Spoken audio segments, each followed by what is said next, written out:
కమలమ్మ వందనాలమ్మా. వందనాలు. సో ఈ ఉదయకాల సమయంలో మరొకసారి దేవుడు తన కృప చేత తన మాట ధ్యానించడానికి దేవుడు సమయం సానుకూలం చేసి ఉన్నాడు. ఇప్పుడు వీక్షించే వారికిను భవిష్యత్తులో వీక్షించబోయే వారికిను ప్రభువు నామమున మా యొక్క వందనములు తెలియజేసుకుంటూ ఉన్నాము. సో ఒక చిన్న ప్రార్థన ద్వారా మరి దేవుని యొక్క మాటల్లోనికి మనం ప్రవేశించుకుందాము, ప్రార్థించుకుందాము. సర్వోన్నతుడ సర్వశక్తిమంతుడైన గొప్ప తండ్రి, ఈ వేకోజామున తండ్రి నీ మాటల ద్వారా ఈ దినాన్ని ప్రారంభించుకోవడానికి మాకు సానుకూలం చేసినట్టు సమయాన్ని బట్టి కుదరము స్తోత్రం చెల్లించుకుంటాము. మరి ఒక సమయంలో తండ్రి మన విత్తన మాటలు బట్టి జ్ఞాపకం చేసుకుంటూ అవి వినటానికి తండ్రి ఎంతమంది తండ్రి నీ సంకల్పంలో భాగస్తులు ఉంటారో వారందరూ కూడా ఆ మాటలు విని ఒకసారి పరిశీలించుకొని మరి తండ్రి ఈ యొక్క సమయంలో నీ మాట ద్వారా మమ్మల్ని మేము సరి చేసుకోవటానికి సమయాన్ని సంపూర్ణంగా వినియోగించుకునే కృప మాకు అందించమని సమయమంతా కూడా నీకు అప్పగించుకుంటూ ఈ చిన్న ప్రార్థన నీకు బ్రీక్మాడైన యేసుక్రీస్తు ప్రభువుల పేరిట వేడుకుంటున్నాము తండ్రి, ఆమేన్. సో ఈరోజు మనం ధ్యానించుకోబోయేటువంటి సంక్షిప్త అనగా క్లుప్తమైన అనగా చిన్నపాటి ఉదయకాల వాక్య ధ్యానం యొక్క అంశము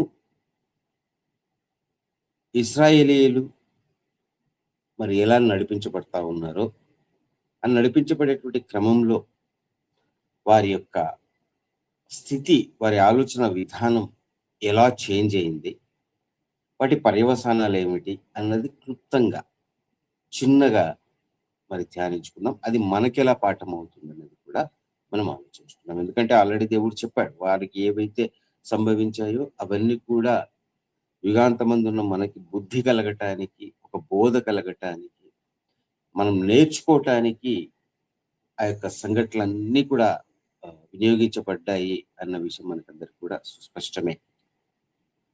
సో అందులో ఈ యొక్క కోణాన్ని మనం ఆలోచించుకుందాం. శరీర సంబంధమైన ఇశ్రాయేలులు నడిపించబడుతూ ఉన్నప్పుడు మొదట మోషే గారి నాయకత్వంలోను, ఆ తర్వాత అలా నడిపించబడుతూ న్యాయాధిపతుల ఆధ్వర్యంలో నడిపించేటువంటి స్థితిలో వాళ్ళు వచ్చారు. న్యాయాధిపతులు, ఈ న్యాయాధిపతులు నడిపించేటువంటి క్రమంలో వారు ఒకానొక సందర్భాన్ని, ఒకలాంటి పరిస్థితిని వాళ్ళు ఎదుర్కొన్నారు. అదేమిటంటే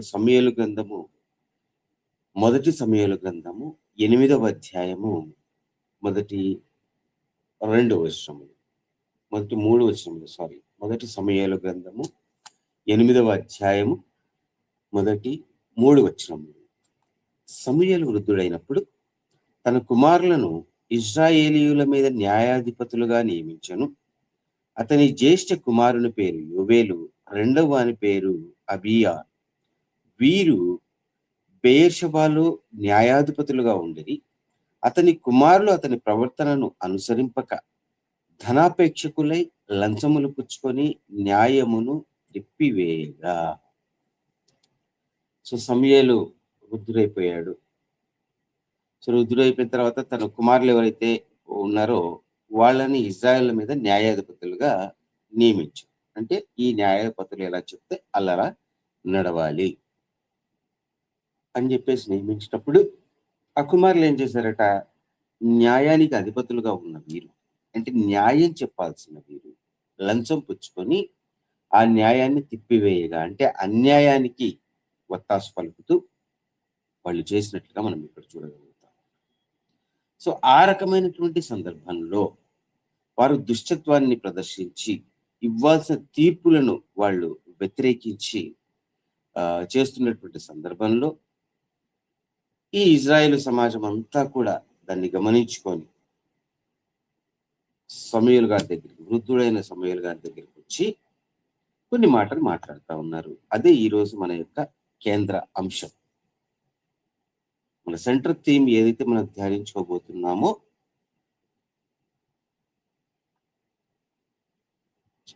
మనం సెంట్రల్ థీమ్ ఏదైతే ధ్యానించుకోబోతున్నామో ఆ యొక్క ప్రాముఖ్యమైన అంశం ఇక్కడ ఉంది. సో సమూయేలు గారి దగ్గరికి వచ్చారు. మరి సమూయేలు తన పిల్లల్ని ఏదైతే న్యాయాధిపతులను నియమించాడో వాళ్ళు చేయలేకున్నారు. దిస్ ఇస్ రాంగ్ ప్రాక్టీస్ చేస్తా ఉన్నారు. తప్పుడు తీర్పులు ప్రకటిస్తూ అన్యాయానికి ఒత్తాసు పలుకుతారు. దుష్టత్వంతో నిండిపోయి ఉన్నారు వాళ్ళు. న్యాయాధిపతులుగా ఉండాల్సిన వాళ్ళు. సో ఆ సమయంలో సమూయేలు గారి దగ్గరికి ఆ పెద్దలు వచ్చి ఏం మాట్లాడుతూ ఉన్నారు ఆలోచిద్దాం ఒకసారి. వృద్ధుడైన సమూయేలు గారి దగ్గరికి వచ్చి చిత్తగించుము 5వ అధ్యాయం నుండి మాట్లాడుతున్నాను, చదువుతున్నాను. చిత్తగించుము, నీ వృద్ధుడవు, నీ కుమారులు నీ ప్రవర్తన వంటి ప్రవర్తన గలవారు కారు గనక. సో సమూయేలు అయినటువంటి నీవు ఇంతవరకు మమ్మల్ని ఎలా నడిపించావో, ఎంత న్యాయబద్ధంగా నీవు ప్రవర్తించావో అలాంటి వాళ్ళు కాదు నీ పిల్లలు.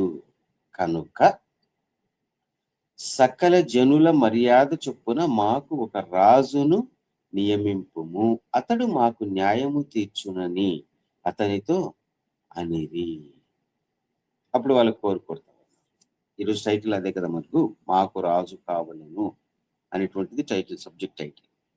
సో అక్కడికి వచ్చి నీ పిల్లలు నీలాగా మంచివాళ్ళు కాదు, నీలాగా మమ్మల్ని నడిపించలేకున్నారు, వాళ్ళు దుష్టత్వంతో నిండి ఉన్నారు అని చెప్పేసి ప్రస్తావిస్తూ, కాబట్టి నువ్వేం చేస్తావంటే మా కోరిక ఏంటి అంటే సకల జనుల మర్యాద చొప్పున, అందరికీ రాజులు ఉన్నారు కదా చుట్టుపక్కల రాజ్యాల్లో, అమాలేకీయులకు, ఫిలిస్తీయులకు, మోయాబీలకు, మొత్తం చుట్టుపక్కల ప్రపంచం ఏదైతే ఉందో మాకు తప్ప మిగిలిన అందరికీ రాజు ఉన్నాడు కదా. కాబట్టి మాకు కూడా ఏం చేయాలంటే ఇప్పుడు సకల జనుల మర్యాద చొప్పున, అందరూ ఎలా ఉన్నారు, మాకు కూడా ఒక రాజు కావాలి, మాకు ఒక రాజు నియమించు, అతడు మాకు న్యాయము తీర్చునని. ఇన్ని రోజులు దేవుడు ఇచ్చినటువంటి ఆజ్ఞ ప్రకారం వాళ్ళు న్యాయాధిపతుల ఆధ్వర్యంలో, న్యాయాధిపతుల నడిపింపులో వాళ్ళు నడుస్తూ ఉన్నారు. సో ఇన్ని రోజులు నడిచినప్పుడు అందరూ ఏమైనా కరెక్ట్ గా నడిచారా? లేదు. తప్పిదములు చేస్తూనే ఉన్నారు, జరుగుతూనే ఉన్నాయి, ఆ శిక్షలు పొందుతూనే ఉన్నారు. ఈ ట్రావెలింగ్ లో మొత్తం అంతా అలాగే జరుగుతూ వస్తా ఉంది కదా. ఆ సమాజం అంతా కూడా తప్పులు చేసిన వాళ్ళు శిక్షించబడుతూనే ఉన్నారు. కరెక్ట్ గా దేవుడి చెప్పిన ఆజ్ఞల ప్రకారం వాళ్ళు జీవించలా. సో అప్పుడెప్పుడు వాళ్ళకి ఆ ఆలోచన రాలా. ఇప్పుడు ఏమంటారు వాళ్ళు, మాకు ఒక రాజు కావాలి, సకల జనుల మర్యాద చొప్పున మాకు ఒక రాజు కావాలి, ఆ రాజు మాకు న్యాయం తీరుస్తాడు. అంటే ఇన్ని రోజులు న్యాయం తెచ్చింది ఎవరు? ఇన్ని రోజులు వాళ్ళని న్యాయం తెచ్చింది మనుషులను వాళ్ళ మీద అధికారులుగా నియమించినా కూడా వాళ్ళందరూ ఎవరి ఆధ్వర్యంలో పరిపాలన చేశారు, ఎవరి ఆధ్వర్యంలో వీళ్ళని నడిపించారు? ఖచ్చితంగా దేవుని ఆధ్వర్యంలో నడిపించారు. సో తప్పు చేసినప్పుడు శిక్షించబడ్డారు, సహాయం అవసరం ఇప్పుడు సహాయం పొందారు, అన్ని రకాలుగా కూడా దేవుడు వాళ్ళని నడిపించాడు. సో ఇప్పుడు అవన్నీ కూడా వాళ్ళు మర్చిపోయి, బికాస్ ఆఫ్ దిస్ ఇన్సిడెంట్, ఈ ఇన్సిడెంట్ ఏదైతే జరిగిందో, వాళ్ళను ఎవరైతే వాళ్ళని నడిపించారో వాళ్ళు దుష్టంతో నిండిపోయి అన్యాయానికి ఒత్తాసు పలుకుతా ఉన్నారో, అప్పుడు వీళ్ళు ఏం చేయాలి? యాక్చువల్ గా దేవునితో మొరపెట్టాలి కదా. కానీ దాని నుంచి పక్కకి వెళ్ళి డీవియేట్ అయిపోయి వాళ్ళు ఏమడుగుతా ఉన్నారంటే, చుట్టుపక్కల అన్ని దేశాలకి రాజులు ఉన్నారు కాబట్టి మాకు కూడా ఒక రాజు నియమించు అని చెప్పేసి, ఆ రాజు మాకు న్యాయం తీరుస్తాడని చెప్పేసి చెప్పారు.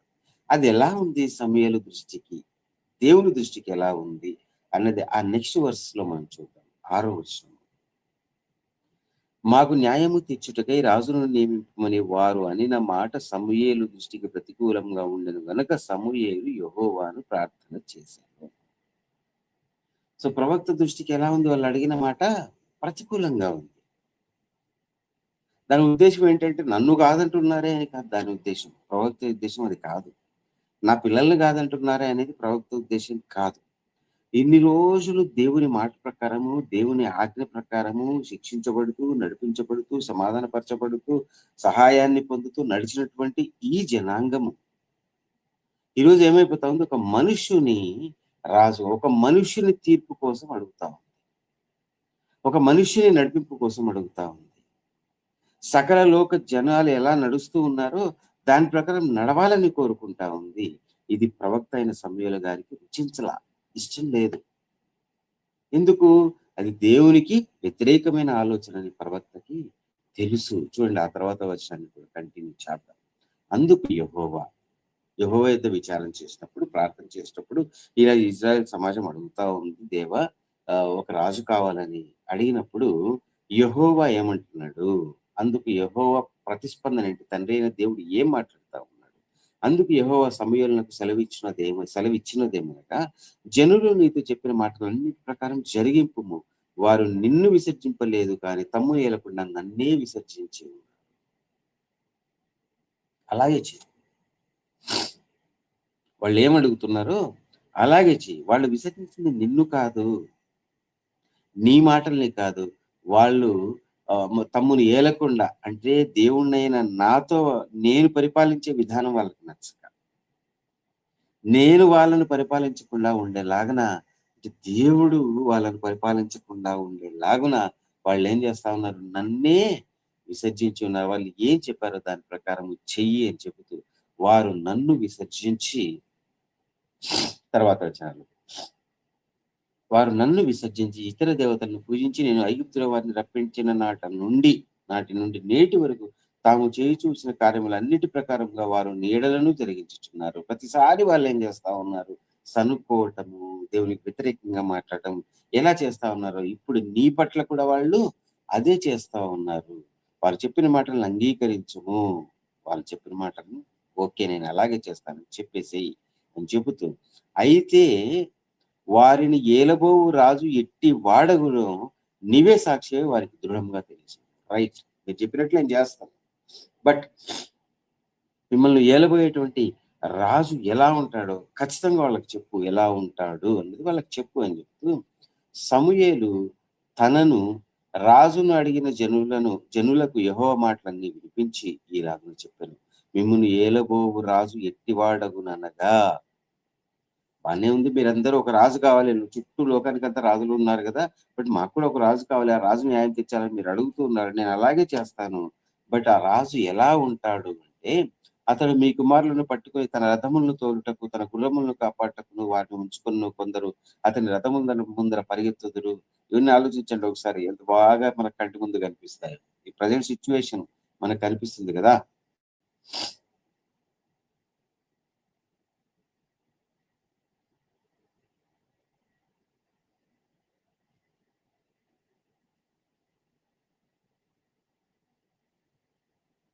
సో, ఈ ప్రెజెంట్ సిట్యుయేషన్ మనకు కనిపిస్తా ఉంది. సో, రాజులు ఎలా ఉంటారట? రథముల ముందర పరిగెత్తుదురు. మరియు అతడు వారిని తన సైన్యంలో సహస్రాధిపతులుగాను, పంచదశాధిపతులుగాను నియమించును. తన భూములను దున్నుటకును, వాటి పంటను కోయుటకును, తన యుద్ధాయుధములను, తన రథముల సామాన్లను చేయుటకును వారిని ఏర్పరచుకొనును. మీ కుమార్తెలను భక్ష్యకారులుగాను, బోనకత్తెలుగాను, రొట్టెలు కాల్చుగారుగాను వారిని పెట్టుకొనును. మీ పొలముల్లోను, మీ ద్రాక్ష తోటలను, ఒలివ తోటల్లోను శ్రేష్టమైన వాటిని తీసుకుని తన సేవకులకు ఇచ్చును. మీ ధాన్యములోని మీ ధాన్యములోను ద్రాక్ష పండ్లలోను పదియో భాగము తీసి తన పరివార జన్మకు సేవకులకు ఇచ్చును. మీ దాసులను, మీ పనికత్తెలను, ఇది అవసరం కాబట్టి ప్రతి వర్షం కూడా చదివి వినిపిస్తున్నాను. మీ పశువుల్లోను, గార్ధవంలోను శ్రేష్టమైన వాటిని పట్టుకుని తన పని కొరకు ఉంచుకొనును. మీ మందలో 10వ భాగం పట్టుకును. మీ మట్టుకు మీరు అతనికి దాసులు వదురు. ఆ దినమున మీరు కోరుకునే రాజును బట్టి మీరు మొర్ర పెట్టినను యెహోవా మీ మొర వినకపోవును. చూసారా? సో, ఇలా ఉంటుంది మీ పరిస్థితి. రాజులకు మీరేమవుతారు? ఒక్క నిమిషం అండి, క్షమించండి. రాజులకు మీరేమవుతారు? ఒక బానిసలాగా మీరు బ్రతకాలి. ఆయన చెప్పిన ప్రతీదీ మీరు చేయాల్సి ఉంటది. మీ పిల్లలను తన దగ్గర పని చేయటానికి పెట్టుకుంటాడు. అతని రథముల ముందర వీళ్ళేం చేయాలి? పరిగెత్తాలి. సెక్యూరిటీ ఏం చేస్తారంటే మీరు చూస్తా ఉంటారు. సో, కారు అలా వచ్చేసిందంటే కారు కన్నా ముందు సెక్యూరిటీ టక టక టక టక టక పరిగెత్తు అన్ని సిద్ధం చేస్తారు గదా! సో, అలాగా మీరు రాజుకు ప్రతి పని కూడా మీరు చేయాల్సి ఉంటుంది. చాలా వివరంగా సమూయేలు గారు చెప్పారు. సో, అంత వివరంగా చెప్పిన తర్వాత కూడా వాళ్ళేమంటా ఉన్నారు? 19వ వచనం, మొదటి సమూయేలు గ్రంథము 8వ అధ్యాయం 19వ వచనంలో, అయినను జనులు సమూయేలు మాట చెవిన పెట్టనొల్లక, ఎంత చెప్పినా మీకిలా పరిస్థితి వస్తుంది. వాళ్ళందరికీ ఇంతవరకు అనుభవంలో ఉంది. ఏదైతే ప్రవక్త చెప్పాడో అది జరుగుతూ వస్తూనే ఉంది. సో, అలాంటి ప్రవక్త చెప్పినప్పుడు వాళ్ళు ఆ మాటను లెక్క పెట్టలేదు. అనుభవించిన వాళ్ళు, దేవుని శక్తిని అనుభవించిన వాళ్ళు, దేవుని ప్రణాళికను అనుభవించిన వాళ్ళు, దేవుని సమాధానాన్ని అనుభవించిన వాళ్ళు ఈరోజు ప్రవక్త చెబుతూ ఉంటే ఏమంటా ఉన్నారు? అయినను జనులు సమూయేలు యొక్క మాట చెవిని పెట్టనొల్లక అలాగున కాదు. అలా కాదు. నువ్వు చెప్పినట్లు కాదు. వాళ్ళు ఎవరితో చెప్పినట్లు ఈ మాట? సమూయేలు దేవునితో మాట్లాడి దేవుని యొక్క ఉద్దేశం ఏదో వీళ్ళకి తెలియజేస్తా ఉన్నారు. ఆ ఉద్దేశాన్ని తిరస్కరిస్తూ ఉన్నారంటే ఇజ్రాయేలు ఎవరి ఉద్దేశాన్ని తిరస్కరిస్తూ ఉన్నట్లు చాలా స్పష్టంగా మనకు అర్థమవుతుంది.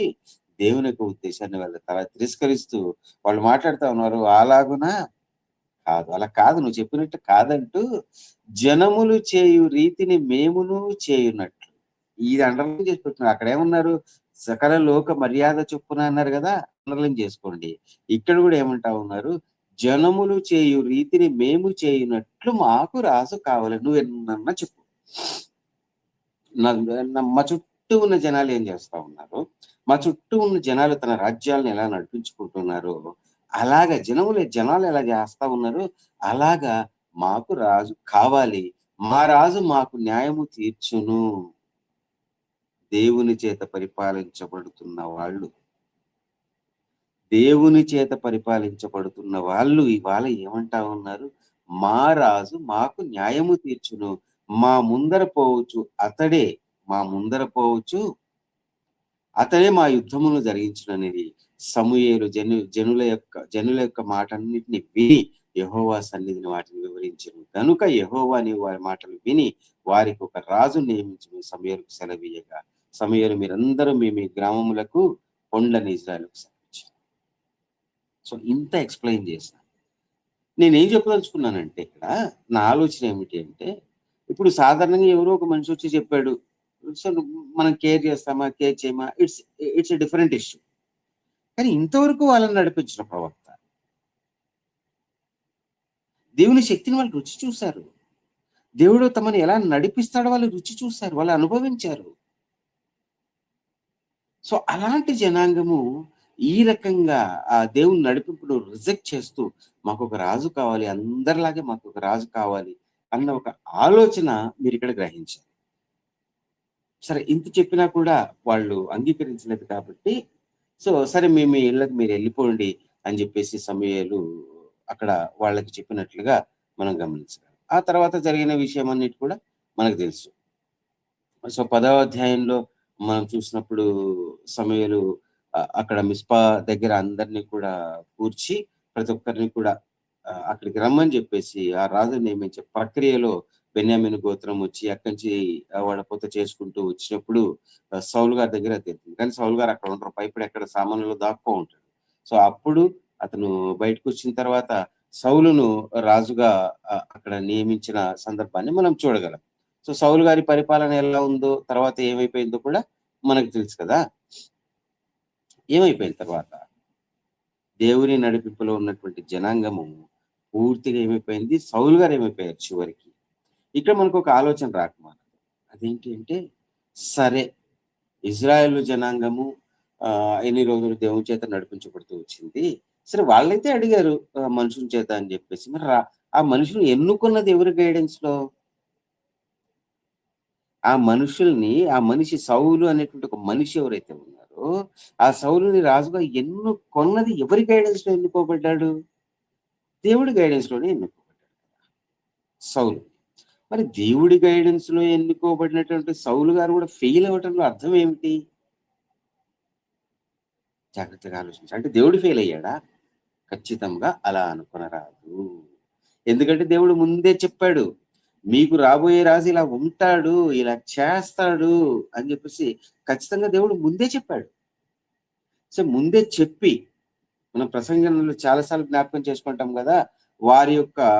వారు అభ్యాసం పొందాలని ఒక కష్టానుభవాన్ని దేవుడు అనుమతించాడు. They have to learn the lesson. అంతేకాని దేవుడికి తెలియక కాదు అనే విషయాన్ని మనం అర్థం చేసుకోవాలి. సో ఇక్కడ సౌలుని ఎన్నుకున్నారు. ఎన్నుకున్న తర్వాత ఏమైపోయింది? ఆ తర్వాత ఎలా వాళ్ళు నడిపించబడ్డారో మెల్లిమెల్లిగా అలా రాజులు మారుతూ, మారుతూ, మారుతూ చివరికి వారి స్థితి, వారి గతి ఏమైపోయిందో కూడా మనం చరిత్రలో గమనించగలం. బైబిల్‌లో గమనించగలం. అట్ ది సేమ్ టైమ్ బైబిల్‌లో రాయబడని చరిత్రలో కూడా మనం ఇజ్రాయెల్‌ను గమనించినప్పుడు ఏదైతే బైబిల్‌లో రాయబడిందో తూచా తప్పకుండా ఏది కూడా వెంట్రుక వాసి కూడా అటు ఇటు కాకుండా ఆ పరిస్థితి నెరవేరిన విధానాన్ని మనం గమనించగలం. సో, సకల లోక జనుల మర్యాద చొప్పున వాళ్ళడిగారు.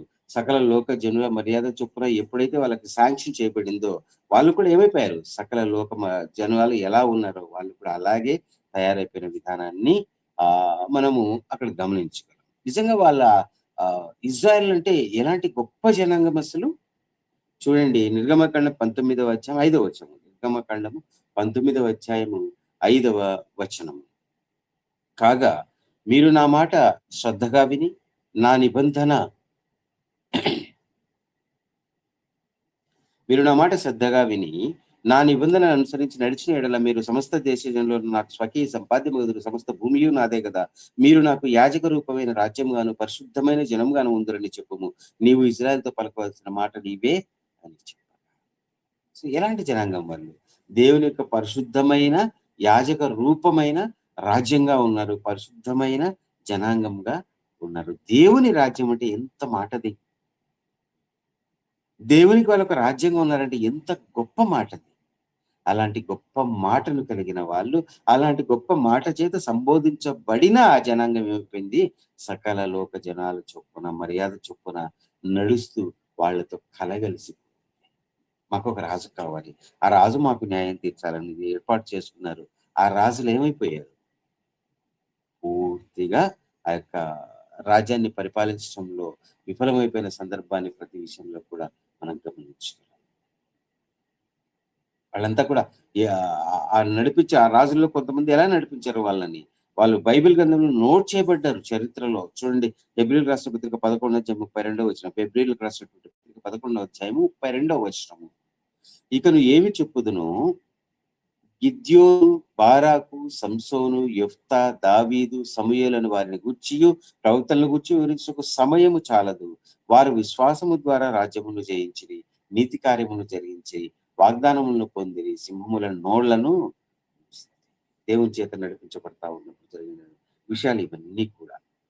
కానీ అక్కడి నుంచి వీళ్ళ యొక్క స్వంత తప్పిదము చేత దేవుడి నుంచి వాళ్ళు విడిపోయిన సందర్భాన్ని మనం గమనించాం. ఇక్కడ ఒక టర్నింగ్ పాయింట్ వస్తా ఉంది.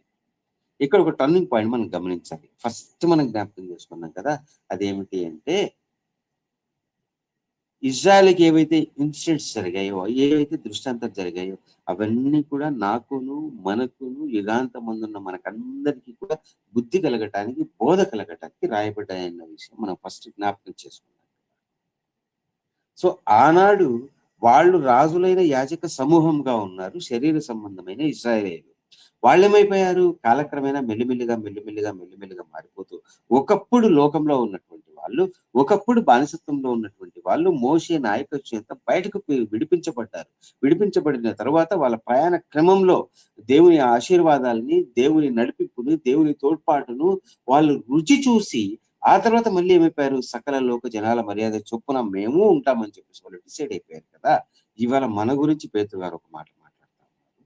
చూడండి, ఏదైతే వాళ్ళ గురించి మాట్లాడాడో దేవుడు ఆనాడు, ఈరోజు మన గురించి మాట్లాడుతా ఉన్నారు.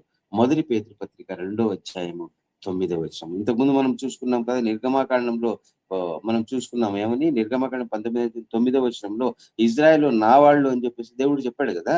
ఇవాళ మొదటి పేతురు పత్రిక 2వ అధ్యాయం 9వ వచనం ద్వారా దేవుడు మనతో మాట్లాడుతా ఉన్నాడు. ఏమనో చూద్దాం.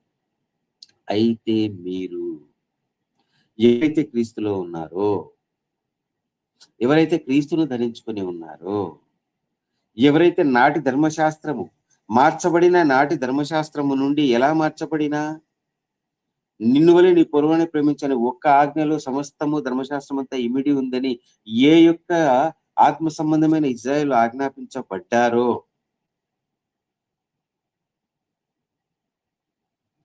ఎవరైతే నాటి శ్రేష్టమైన ఒలీవ కొమ్మకి అంటు కట్టబడ్డారో, ఎవరైతే సంఘంగా మార్చబడుతూ ఉన్నారో, ఎవరైతే క్రీస్తు గైడెన్స్ లో ప్రభువు మాటల గైడెన్స్ లో, అనగా తండ్రి అయిన దేవుడు ప్రభు ద్వారా ఇచ్చిన సత్య సంబంధమైన గైడెన్స్ లో నడవాలని ఈ లోకము నుండి ప్రత్యేకించబడ్డారో, నాడు శరీర సంబంధమైన ఇశ్రాయేలు లోకం నుంచి ప్రత్యేకించబడ్డారో, అలాగే ఈ రోజు ఎవరైతే ప్రత్యేకించబడ్డారో, ఇంత వివరణ నేను ఎందుకు ఇస్తున్నానంటే మాక్సిమం వీలైనంత వరకు అది అర్థమయ్యేలాగా కన్వే చేయాలనేది నా యొక్క ప్రయత్నం. అంటే ఎవరో కాదు, మనమే. ఈ పద ప్రయోగాలన్నీ ఏవైతే ఇంతవరకు నేను మాట్లాడానో అవి ఎవరో వేరే వాళ్ళ గురించి కాదు, మన గురించే మాట్లాడుతూ పేతురు గారు అంటా ఉన్నారు, అయితే మీరు ఎవరైతే వీక్షిస్తా ఉన్నారో, భవిష్యత్తులో ఎవరైతే వీక్షించబోతూ ఉన్నారో, ప్రభు మాట ప్రకారం ఎవరైతే జీవించడానికి ఇష్టపడతా ఉన్నారో, ఇరుకైన మార్గంలో ఎదురు వెళ్ళటానికి ఎవరైతే ప్రయాసపడతా ఉన్నారో వాళ్ళ గురించి మాట్లాడుతూ, అయితే మీరు చీకటిలో నుండి ఆశ్చర్యకరమైన తల వెలుగులోనికి మిమ్మల్ని పిలిచిన వాని గుణాతిశయములను ప్రచురము చేయు నిమిత్తము, నాడు బానిసత్వంలో ఉన్న స్థితి నుండి, ఈ లోకం నుండి శరీర సంబంధమైన ఇశ్రాయేలు ప్రత్యేకం చేయబడ్డారు, వీళ్ళు నా జనాంగం అన్నారు. నేడు పాపం అనే బానిసత్వము నుండి ప్రత్యేకించబడి మనల్ని పిలిచిన వాని ప్రభు అయిన ఆయన గుణాతిశయమును ప్రచురింపజేయటానికి ఏర్పరచబడిన మనము ఏమని సంబోధించబడుతున్నామో తెలుసా? ఏర్పరచబడిన వంశమును, ఆయన నిమిత్తం ఏర్పరచబడిన వంశమును, రాజులైన యాజక సమూహము, రాజులైన యాజక సమూహము, పరిశుద్ధ జనము, పరిశుద్ధ జనము. నిర్గమకాండం వాళ్ళ గురించి ఏమని ప్రస్తావించారు దేవుడు? యాజక రూపమైన రాజ్యము, పరిశుద్ధ జనము. నిర్గమకాండం 19వ అధ్యాయంలో ఆ పద ప్రయోగాలు అలా పెట్టుకోండి. ఇవాళ ఇక్కడ పేతురు గారు కూడా మనల్ని ఏమని సంబోధిస్తా ఉన్నారు? పేతురు గారి ద్వారా దేవుడు మనల్ని ఏమని మాట్లాడుతా ఉన్నాడు? రాజులైన యాజక సమూహము, పరిశుద్ధ జనము, దేవుని సొత్తైన ప్రజలు. అక్కడ కూడా నిర్గమకాండం 19వ వచనంలో, మీరు సమస్త దేశ జనులలో నాకు స్వకీయ సంపాద్యమగుదురు, స్వకీయ సంపాద్యమగుదురు అంటున్నారు కదా. ఇక్కడ కూడా దేవుడు తన వాక్యం ద్వారా మనకు తెలియజేస్తున్నాడు, మీరు ఎలా ఉన్నారు? దేవుని సొత్తైన ప్రజలు, పరిశుద్ధ జనమై ఉన్నారు, రాజులైన యాజక సమూహమై ఉన్నారు మీరు అని చెప్పేసి మన గురించి ఆయన మాట్లాడతాం. మరి మనం కూడా ఈ జీవన క్రమంలో, ఈ జీవించే విధానంలో మెల్లిమెల్లిగా దేవుని సత్యాన్ని రుచి చూసిన తర్వాత, సత్యం యొక్క శక్తిని రుచి చూసిన తర్వాత, సత్యం యొక్క రుచిని మనము బాగా ఆస్వాదించిన తర్వాత మళ్ళీ ఎలా ఉంటుందట, ఎలా ఉండొచ్చు? సమూయేలు గారి దగ్గరికి వాళ్ళు అభ్యర్థించారు కదా, సకల జనుల లోక మర్యాద చొప్పున మాకు ఒక రాజు కావాలి, అతనే న్యాయం తీర్చాలని అభ్యర్థించారు కదా. మరి మన పరిస్థితి కూడా ఏమవచ్చు? రోమీలకు రాసినటువంటి పత్రిక 12వ అధ్యాయము 1వ వచనం, నేను క్లోజింగ్ వర్స్ ఇది. రోమీలకు రాసిన పత్రిక 12వ అధ్యాయము 1వ వచనం చదువుతున్నాను. కాబట్టి సహోదరులారా, పరిశుద్ధమును దేవునికి అనుకూలమైన సజీవ యాగంగా మీ శరీరములను ఆయనకు సమర్పించుకొనుడనే దేవుని వాత్సల్యములను బట్టి మిమ్మును బతిమాలు కొరుచున్నాను, ఇట్టి సేవ మీకు యుక్తమైనది.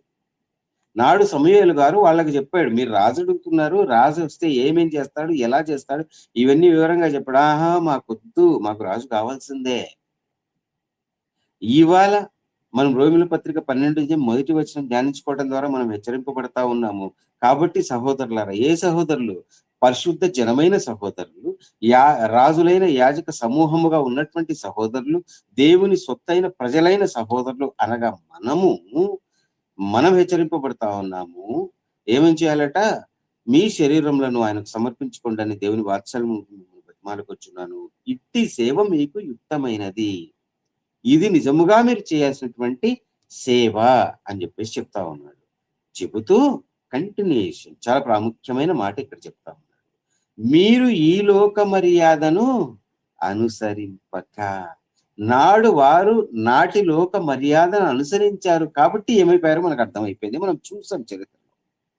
నాడు వారు నాటి సకల లోక జనాల మర్యాద చొప్పున మేము ఉండాలి అనుకున్నారు. దాని తర్వాత పర్యవసానాలు మనం చూసాం. నేడు ఈ పరిశుద్ధ జనము నేటి లోక మర్యాద చొప్పున అనుసరించకూడదు అని మనం హెచ్చరింపబడుతున్నాము. What is our response? మన స్పందన ఏమిటి? మన స్పందన ఏమిటి? నాటి సకల లోక జనాల మర్యాద చొప్పున వాళ్ళు నడవాలనుకున్నారు. ఉత్తమమైంది దేవుని మాట. ఉత్తమమైన దేవుని పరిపాలన నుండి వాళ్ళు డీవియేట్ అయిపోయారు. నేడు కూడా మనం హెచ్చరింపబడతా ఉన్నాము. మీరు ఈ లోక మర్యాదను అనుసరింపక ఉత్తమమును, అనుకూలమును, సంపూర్ణమునై ఉన్న దేవుని చిత్తమేదో పరీక్షించి తెలుసుకున్నట్లు మీ మనస్సు మారి నూతనమవటం వలన రూపాంతరం పొందుడి. ఇక్కడ మీరు అండర్‌లైన్ చేసుకోవాల్సిన విషయం ఏంటంటే, ఈ లోక మర్యాదను అంటూ పుసుక్కున ఎక్కడికెళ్ళిపోతామంటే, వెంటనే మైండ్ ఎక్కడికెళ్ళిపోతదంటే, అన్యుల విగ్రహారాధన అంటారు. వేరే వేరే మర్యాదలంటారు. దాన్ని పూజించకూడదంటారు. దాన్ని తినకూడదంటారు. ఇది చేయకూడదంటారు. ఇక్కడికెళ్ళిపోతుంది మన మైండ్. సకల లోక ఐ మీన్ మీరు ఈ లోక మర్యాదను అనుసరింపక, ఈ లోక మర్యాదను అనుసరించటములో క్రిస్టియానిటీ కూడా ఉంది సహోదరులారా. క్రిస్టియానిటీ కూడా ఉంది. మిమ్మల్ని రిక్వెస్ట్ చేస్తా ఉన్నాను. ఈ లోక మర్యాదలో క్రిస్టియానిటీ మునిగిపోయింది. ఆనాడు ఇజ్రాయెల్ ఎలా మునిగిపోయారో, ఈ లోక మర్యాదలో నేటి క్రిస్టియానిటీ కూడా ఉంది. సో దానిని కూడా మనం అనుసరించకూడదు. వెంటనే డైవర్ట్ అయిపోయి వాళ్ళు అలా చేస్తారు, వీళ్ళు ఎలా చేస్తారు కాదు. మనం ఆ స్టేజ్ దాటేసామని మనం చాలా సార్లు జ్ఞాపకం చేసుకుంటాం. ఇప్పుడు మనం పాటించకూడదు ఏంటంటే క్రిస్టియానిటీలో ఉన్న అన్య సంబంధమైన విషయాలను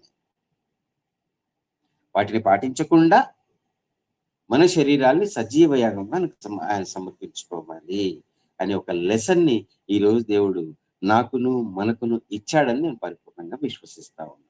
సో ఈ మాటకి మన రెస్పాన్స్ ఏమిటో మన జీవించే విధానము ద్వారా మనం దేవునికి చూపించాలి.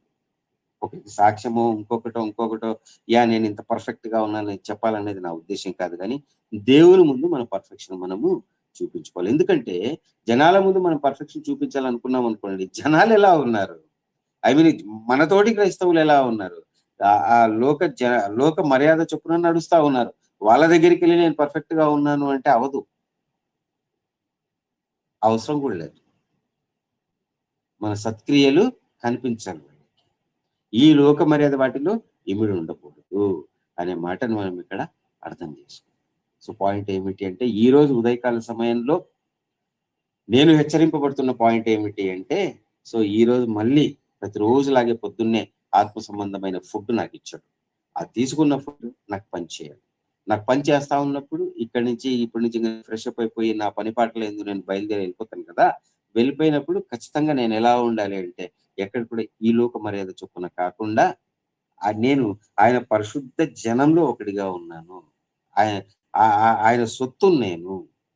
రాజైన యాజక సమూహం ఒక గుంపులో, ఒక పరిశుద్ధమైన గుంపులో నేను ఒకడిని అని ఎప్పుడు కూడా నేను గుర్తుపెట్టుకుంటూ, నాటి ఇజ్రాయెల్ సకల లోక జనాల మర్యాద చొప్పున మేము కూడా ఉంటామని ఏదైతే చెప్పారో, మాకు ఒక రాజు కావాలని ఏదైతే చెప్పారో, అలా కాకుండా ఈ లోకంలో బ్రతికేటువంటి కృపను దేవుడు నాకును మరి వీక్షిస్తున్న అందరికీ కూడా అనుగ్రహించాలని కోరుకుంటూ ఈ యొక్క సందేశాన్ని నేను ముగించుకుంటూ సమయాన్ని నేను మరి ప్యానెల్లో ఉన్నటువంటి సహోదరులకి అప్పగించుకుంటున్నాను. Brother sorry sister just concluding words చెప్పేసి, ఏమైనా ఉంటే కంక్లూడింగ్ వర్డ్స్ చెప్పేసి తర్వాత బ్రదర్ లేరు, తర్వాత మన సునీతమ్మకి అప్పగించుకుందాము.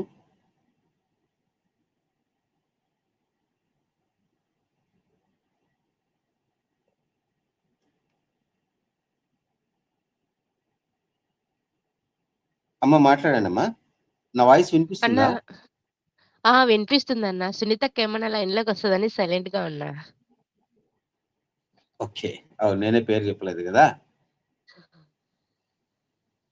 రైట్, మరి నువ్వే మాట్లాడమ్మా, తర్వాత సునీతమ్మ మాట్లాడద్ది. ఓకే అన్న.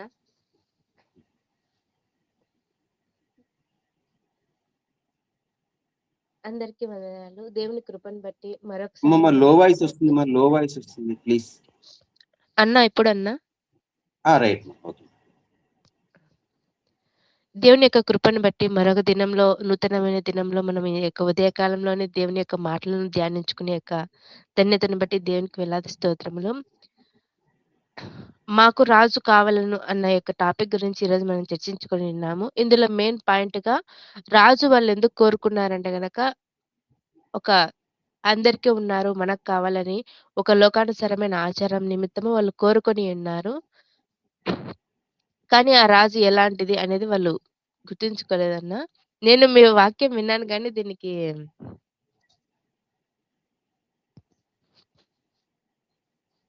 హలో అన్న, నా వాయిస్ క్లారిటీ ఉందా అన్న? అమ్మ వినిపిస్తుందమ్మా. క్లియర్‌గా వినిపిస్తుంది.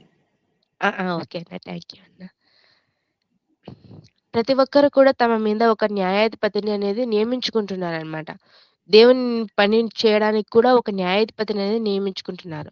ఇప్పుడు వాళ్ళు ఎలాగైతే మాకొక రాజు కావాలి అని సమూయేలు గారిని అడిగి ఉన్నారో, సమూయేలు గారు ఎంతో వివరంగా వారికి చెప్పి ఉన్నారు. మీకు రాజు వస్తే ఎలా ఉంటుందని చెప్పినప్పటికి కూడా, లేదు అందరికీ రాజున్నాడు. సో, మాకు కూడా రాజు కావాలి అని వాళ్ళు అడిగి ఉన్నారు.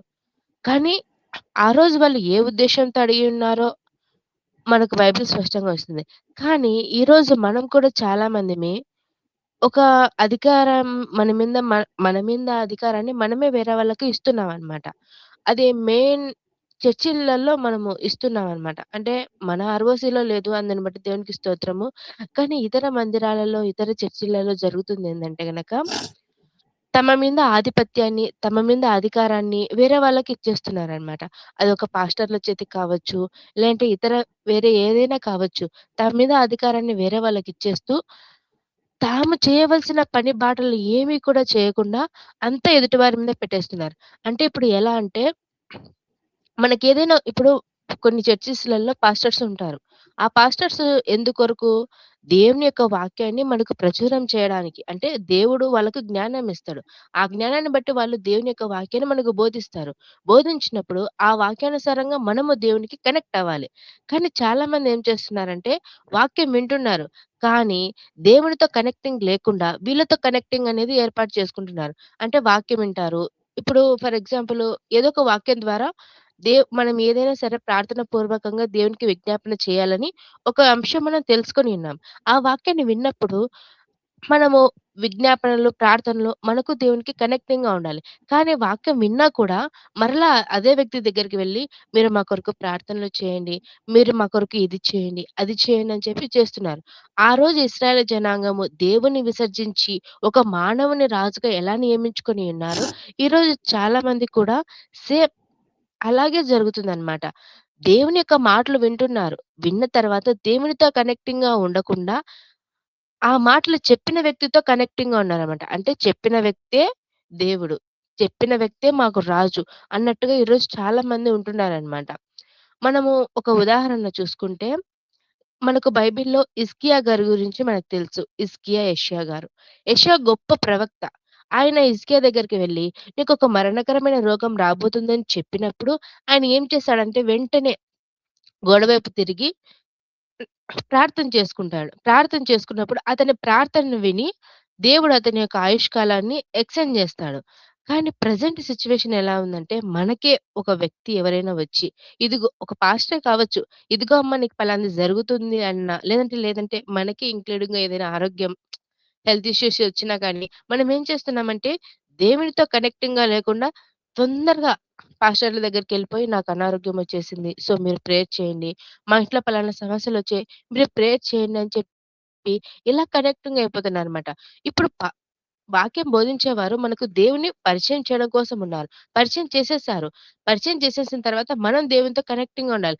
కానీ అది పక్కన పెట్టేసి మళ్ళా అతని దగ్గరికే వెళ్ళిపోయి ఒక ప్రార్థన కానీ, ఏదైనా కానీ అంతా వాళ్ళకిచ్చేస్తున్నాం. అంటే మన ప్రార్థనలు మనం ఎవరికి చెప్పుకోవాలి? దేవునికి చెప్పుకోవాలి. కానీ ఈ లోకానుసారంగా ఒక వ్యక్తిని నియమించేసుకొని ఒక ప్రార్థనకి కావాలన్నా, ఒక ఏదైనా కానీ మన ఇంట్లో ఏమొచ్చినా కానీ మనము దేవునితో సంభాషణ కలిగి ఉండకుండా ఆ వ్యక్తితో సంభాషణ కలిగి ఉంటున్నామనమాట. అంటే మన మీద ఒక అధికారాన్ని దేవునికివ్వకుండా అవతల వ్యక్తికిచ్చేస్తున్నాం. మన స్వతంత్రతను దేవుని దగ్గర వినియోగించుకోకుండా వేరే వాళ్ళకిచ్చేస్తున్నామనమాట. సో, ఆ రోజు వాళ్ళెలాగైతే రాజు నియమించుకొని, ఆ రాజు చేత ఏలబడ్డారో, ఈరోజు మనం కూడా చాలా మంది అలానే చేస్తున్నారనమాట.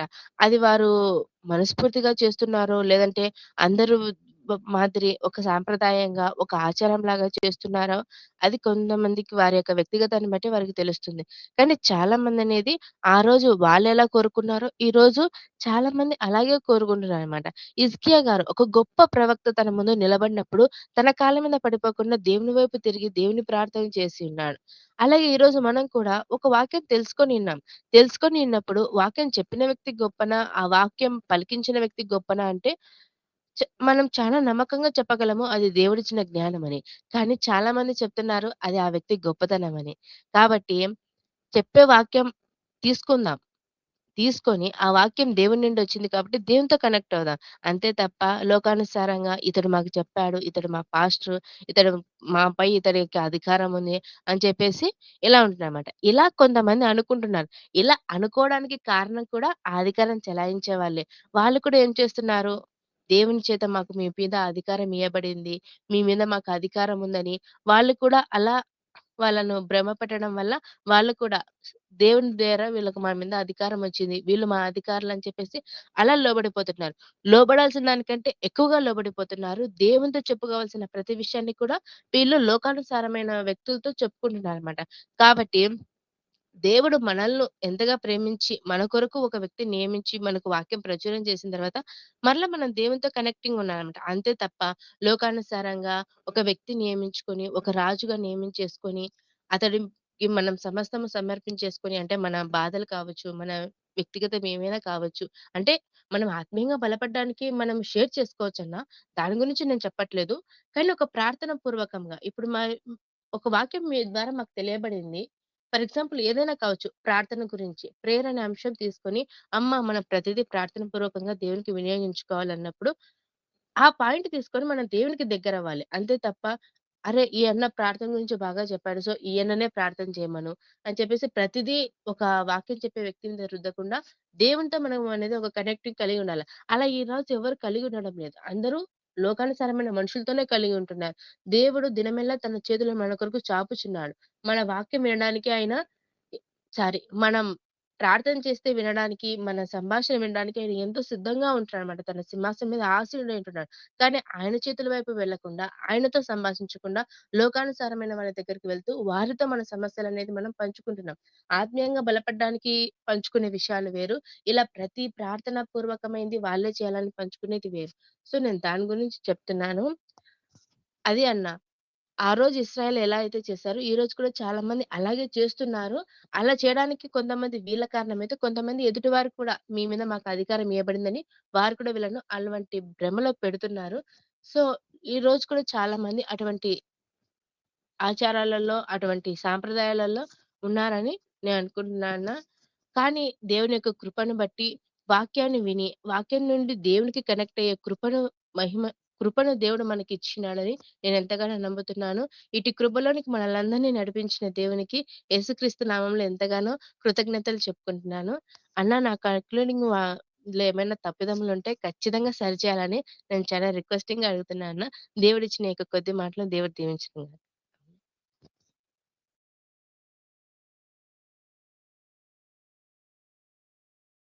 అన్న మీ వాయిస్ వినిపించలేదన్న. సారీ అమ్మా, మ్యూట్‌లో ఉన్నాను. నువ్వు పర్మిట్ చేస్తే ఒక 2 పాయింట్లు యాడ్ చేస్తానమ్మా కొద్దిగా. ఓకే అన్న. ఖచ్చితంగా అన్న. రైట్. సో, ఇక్కడ పాస్టర్స్ గట్రా ఏదైతే చెప్పావో పాస్టర్స్‌కి సంబంధించి అది రొటీన్ అయిపోయింది. ఆ యొక్క విషయం అన్నది. ఎందుకంటే మనం చాలా సార్లు గుర్తు చేసుకున్నాం గదా! యుద్ధం మనం చేయాలి. మన తరపున ఎవరో యుద్ధం చేస్తున్నారని చెప్పేసి ఫీల్ అయితే అది మనం గెలిచినట్లు కాదు. దేవుడు కూడా దాన్ని యాక్సెప్ట్ చేయడన్నది చాలా స్పష్టమైనటువంటి అంశం. ఇవన్నీ కూడా ఈ సకల లోక మర్యాద అన్నది ఎంట్రీ కావటానికి కూడా వాళ్ళే ఉపయోగపడుతున్నారు వాస్తవంగా క్రైస్తవంలోనికి. క్రైస్తవం అనేది కేవలము నాకు దేవునికి మధ్యవర్తి అయిన యేసుక్రీస్తు ద్వారా మాత్రమే అనుసంధానించబడింది ఆ సంబంధము. బట్ ఇవన్నీ కూడా వీళ్ళందరి ద్వారా ఇంపాక్ట్ అవుతున్నాయి. సకల లోక జనుల మర్యాద వెనక యాక్చువల్‌గా ఏం చేయాలి అన్నది మరుగున పడిపోతున్న విషయము నీ మాటల ద్వారా మరి దేవుడు గుర్తు చేశాడని నమ్ముతూ ఉన్నాను. ఆ సమయాన్ని సహోదరి సునీతమ్మకి అప్పగించుకుంటున్నాను. అమ్మా సునీతమ్మ. వందనం బ్రదర్స్ అండ్ సిస్టర్స్. వినిపిస్తుందా బ్రదర్ నా వాయిస్? క్లియర్ గా వినిపిస్తుందమ్మా. నేను మ్యూట్ లోకి వెళ్తున్నాను, నువ్వు మాట్లాడమ్మా. కొంచెం షేర్ చేసుకుంటాను brother. Sister brother, last brother 23rd ఏమో ఈ 5:30 స్టార్ట్ చేసినారు. అయితే ఎవ్రీడే వినడం అయితే జరుగుతుంది. ఒక పెద్ద టార్గెట్ అయిపోయింది సిస్టర్ నాకైతే. ఇది నిజంగా షేర్ చేసుకుంటాను. స్క్రీన్ పైన నేను కనిపించను, కానీ మీరు అందరు పాల్గొనేది నాకు కనిపిస్తుంది. మీ వాయిస్ వినిపిస్తుంది, వాక్యం వినిపిస్తుంది. చిన్న ఫీలింగ్ అనుకోండి, జస్ట్ షేర్ చేసుకుంటాను అంతే.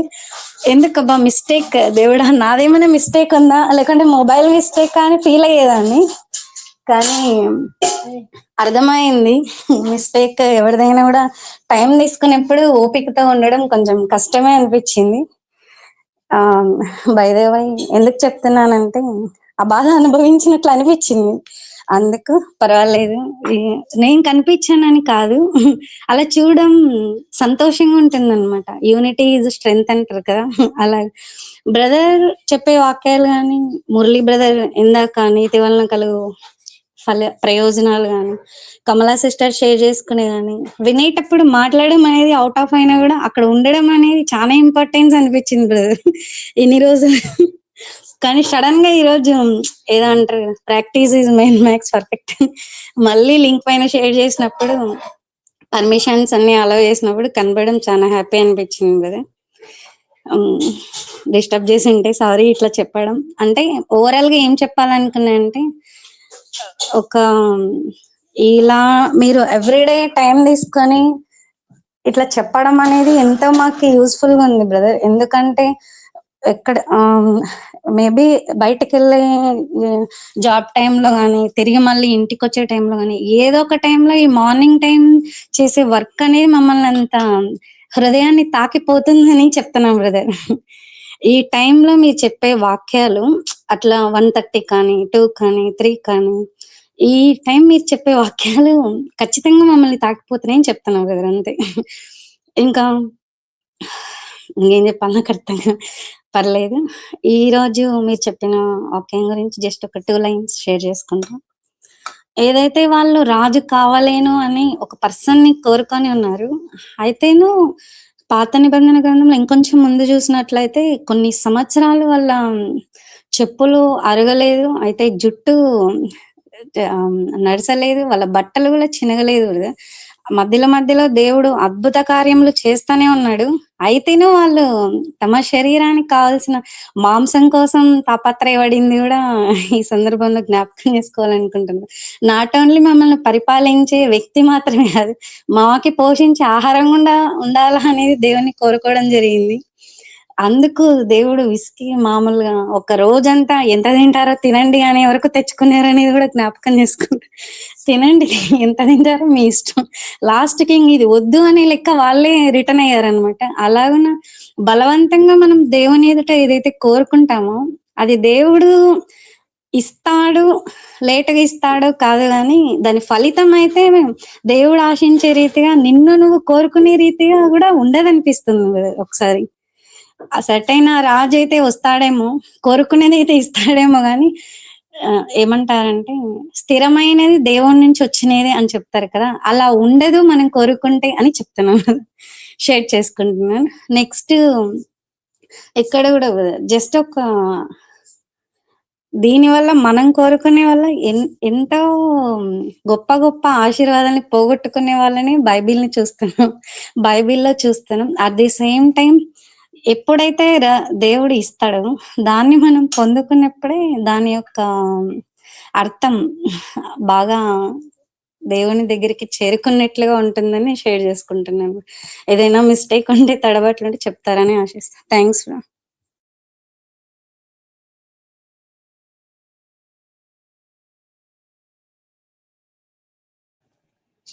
నథింగ్ మా, ఏం మిస్టేక్ ఏం లేదు, చాలా నీట్ గా చెప్పావు. మాకు కూడా చాలా సంతోషంగా ఉంది ఇలా లైవ్ లో మీరు కూడా కలిసి మనమందరం కలిసి దేవుని వాక్యాన్ని మాట్లాడుకోవటం అనేది నిజంగా చాలా చాలా హ్యాపీగా ఉంది. అండ్ మొదటి విషయము. రెండోది మీరు అన్నారు చూసారమ్మా, ఎర్లీ మార్నింగ్ ఇలా చెప్పటం అన్నది ఈ డే అంతా కూడా చాలా ఉపయోగపడుతుంది అని చెప్పేసి, వాస్తవంగా నిజాయితీగా దేవుడు వింటున్నాడు, చూస్తున్నాడు అనే ఒక స్పృహతోటి నేను చెప్పే మాట ఏంటంటే, నా స్వార్థం అమ్మ, పదే పదే చెప్తా, ఇది నా స్వార్థం. నాకు ఆ కనెక్టివిటీ మిస్ అవ్వకూడదు. దానికి సంబంధించి మనల్ని మనం బౌండ్ చేసుకునే క్రమంలో ఇది. అంటే కొంతమంది శక్తి కలిగిన వాళ్ళు ఉంటారు. అంటే దేవుని వాక్యము జస్ట్ మైండ్‌లో పెట్టేసుకొని దాన్ని అంటే ఆ కనెక్టివిటీ మైండ్‌లో లోపల అంతర్లీనంగా ఉంటది. అలాంటి శక్తి కలిగిన వాళ్ళకి ఎక్కువ పనిచేస్తది. బట్ నిజంగా నిజాయితీగా చెప్తున్నా, నాకు ప్రతిరోజు ఈ ధ్యానం అనేది నా వ్యక్తిత్వానికి అవసరమై ఉంది. ఇంకా ఎక్కువ, ఎందుకంటే ఇప్పుడు ఇక్కడి నుంచి బయటికెళ్ళిన వెంటనే ఇంక డిఫరెంట్ ప్రపంచంలోకెళ్ళిపోతాను.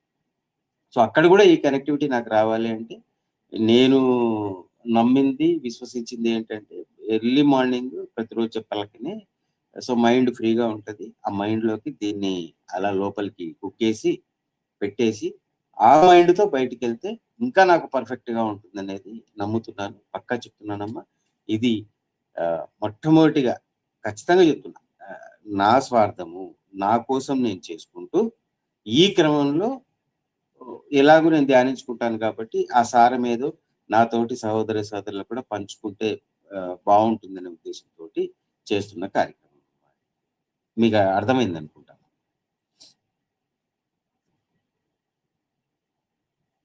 రైట్. మన మధ్య ఉన్న సహోదరులు మురళీ బ్రదరు కొన్ని మాటలు కంక్లూడింగ్ వర్డ్స్ చెప్పి క్లోజింగ్ ప్రేయర్‌తో మనం ముగించుకుందామా. బ్రదర్. వందనాలు బ్రదర్. వందనాలమ్మా అందరికి. నేనైతే సబ్జెక్ట్ పూర్తిగా వినలేదు కానీ మళ్ళీ వింటాను. క్షమించాలి, నాకు ఆలస్యమైంది. ఏది ఏమైనా ఈరోజు సునీతమ్మ కూడా జాయిన్ అవ్వడం చాలా సంతోషం. ఎందుకో రాలేకపోయింది. కాల్ చేద్దామా అని అనుకుంటూ అలానే జరిగిపోయింది. ఇంతవరకు మాట్లాడలేదు. ఏదేమైనా రావడం సంతోషం. మరి మీరన్నట్టు మనం ఉదయము దేని గురించైతే ధ్యానం చేస్తామో అది ఆ దినమంతా గూడా మనకు దాని ప్రభావం మన మీద చూపుతూ ఉంటుంది. ఎగ్జాంపుల్ నెగెటివ్‌గా గూడా ఏదైనా ఒకటి జరిగిందంటే దాని ప్రభావం ఉంటుంది. ఆ రోజంతా గూడా మైండ్ డిస్టర్బ్‌గా ఉంటుంది. కాబట్టి దేవుని వాక్యాన్ని కనుక మనము ఈ విధంగా వింటూ హెచ్చరిక కలిగి ఉంటే దాని ప్రభావం మన మీద ఎల్లప్పుడూ ఉంటుంది. కాబట్టి మనం కోరుకునేది ఏమి ఆత్మీయ అభివృద్ధి, దానికే ప్రాధాన్యత. కాబట్టి ఈ కార్యక్రమాన్ని మనము ఈ విధంగా ముఖ్యంగా మీరు శరణ్ బ్రదర్ దీన్ని కంటిన్యూగా కొనసాగిస్తున్నారు. నేను అప్పుడప్పుడు రాలేదు గానీ, చేయలేదు గానీ కంటిన్యూగా మీరు పట్టుదలగా చేస్తున్నారు. చాలా సంతోషం. నేను కూడా వీలైనంత వరకు కలుసుకొని దీంట్లో పాల్గొంటాను. ఇంకా ప్రార్థన చేసుకుందాం. ప్రార్థించుకుందాం.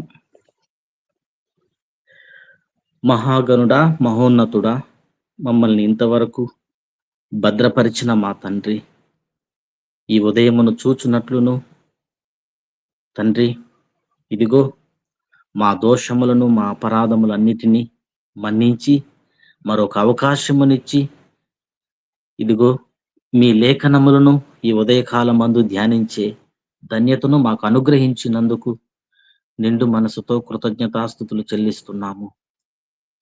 అవును తండ్రి, మా ఆత్మీయ జీవితములో మేము ఎంత ఎదిగితే అంత ప్రతిఫలమును మేము పొందుకోవడానికి మీరు సహాయం చేస్తారని విశ్వసిస్తున్నాం. ఈ లోకములో ప్రత్యేకింపబడిన వారముగా మేము ఎల్లప్పుడూ ఉండాలి. వాక్యము విన్నప్పుడు మాత్రమే కాక తండ్రి, ఈ లోకములో కలిసి పని చేసేటప్పుడు కూడా మేము ప్రత్యేకింపబడిన వారముగా ఉండి తండ్రి, మిమ్మల్ని మహిమపరిచేటువంటి ఒక పనులను మేము చేయునట్లును సహాయం చేయమని వేడుకుంటున్నాం. మేమందరము వినేవారము మాత్రమే కాదు, ఆ ప్రకారము జీవించే వారముగా ఎల్లప్పుడూ ఉండునట్లును మీరు దీవించి ఆశీర్వదించమని, అలాగే ఈ కార్యక్రమంలో ఎందరైతే వింటారో వారందరూ కూడా దీనిలో ఆసక్తిగా పాల్గొని ఆత్మీయ మేలులు పొందుకోవడానికి సహాయము చేయమని భవిష్యత్తులో అనేకులు తండ్రి ఈ యొక్క వేదిక ద్వారా మరి ఆత్మీయ మేలులు పొందుకోవడానికి మీరు సహాయము చేయమని, మరి వాక్యము విన్న మీ దాసును కూడా దీవించి ఆశీర్వదించమని, భవిష్యత్తులో ఎన్నో కార్యక్రమాలు మేము చేయడానికి మీరు సహాయం చేయమని మమ్మల్ందరినీ మీ చేతులకి అప్పజెప్తూ మా ప్రభు అయిన యేసుక్రీస్తు నామమున ప్రార్థించి బ్రతిమాలి వేడుకొనుచున్నాము తండ్రి. ఆమెన్. అందరికీ వందనాలు. అందరికీ వందనాలమ్మా. Thank you. అందరికీ బాయ్ బ్రదర్. Bye brother.